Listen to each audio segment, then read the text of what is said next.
আমি নিজে 18ই ডিসেম্বর 2025 কমাস আগে আপনাদের সামনেই অঙ্ক কষে বলেছিলাম এবার পার্সেন্টেজ অফ ভোট বেশি হবে।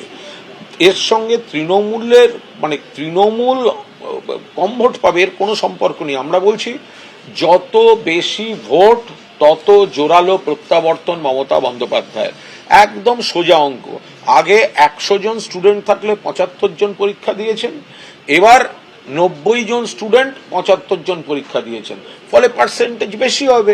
যারা বৈধ ভোটার বাদ গেছে আমরা সেইটা নিয়ে লড়াই করছি, কিন্তু যারা প্রয়াত, যারা ঠিকানা চেঞ্জ করেছেন, তো ফলে সেখানে পার্সেন্টেজ অফ ভোট বাড়বে। এটা সরল পাটিগণিত। এটার সঙ্গে তৃণমূলের জয় পরাজয়ের কোনো সম্পর্ক নেই। তৃণমূলের জয় যতটা ছিল ততটাই থাকবে এবং তার থেকে বাড়বে। হতাশা তৃণমূল কংগ্রেসকে গ্রাস করে ফেলেছে, যে কারণের জন্য এখন দল বেঁধে মমতা ব্যানার্জি থেকে শুরু করে যত আছে সব মিলে একটাই কথা বলতে শুরু করেছে, আমরাই জিতছি, আমরাই সরকার হচ্ছি, এত সিটে জিতছি, তত সিটে জিতছি। এগুলো আর কারোর জন্য নয়, জনগণ তো ভোট দিয়ে দিয়েছে। অতএব জনগণকে তো চার্জ করার কোনো বিষয় নেই। এখন চার্জ করা হচ্ছে কার্যকর্তাদের। কর্মীরা চার্জ না করলে কাউন্টিং এ কে যাবে? কাউন্টিং এ গিয়ে বাইরে দাঁড়িয়ে বিজেপি বা অন্য দলের লোকদের মারধর কে করবে? সেই মারধর করার লোক নেই, কাউন্টিং এ বসার লোক নেই।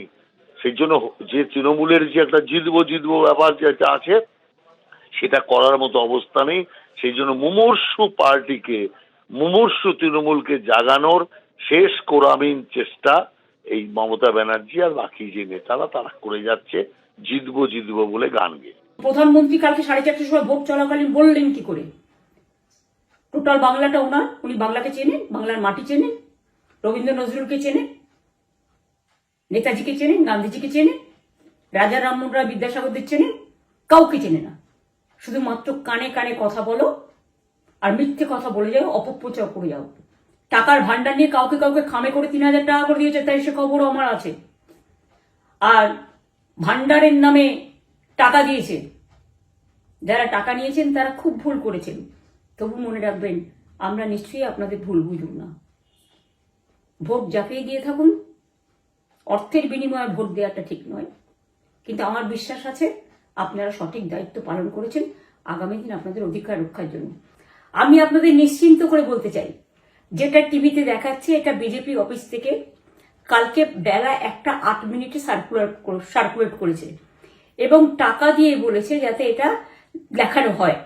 তার কারণ হচ্ছে আমার কাছে স্পেসিফিক ইনফরমেশন এসছে 1:08 আমি কোনো একটা প্রেস মিডিয়ার থ্রুতে পেয়েছি, এবং সেই ইনফরমেশনে দেখা যাচ্ছে তারা পরিষ্কার বলছে ফোর্সফুলি তোমায় করতে হবে, এটা তোমাকে এর মধ্যে যাওয়া যাবে না। কারণটা আসলে জানেন আপনারা, আমরা 200-300 পেয়ে যেতে পারি, 226 ক্রস করবো 2026-এ।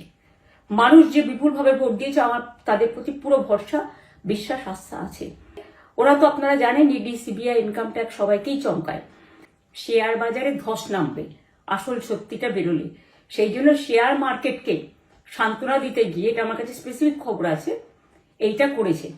এবং আমি পরিষ্কার বলছি, 2016তেও সেম জিনিস হয়েছে, 2021এও সেম জিনিস হয়েছে। ওরা কিন্তু বারবার করে যা এক্সিস্ট পোল যা দেখিয়েছে, টোটালটাই দেখিয়েছে বিজেপির কথায়। এবিপি আনন্দ, এগিয়ে থাকে, এগিয়ে রাখে।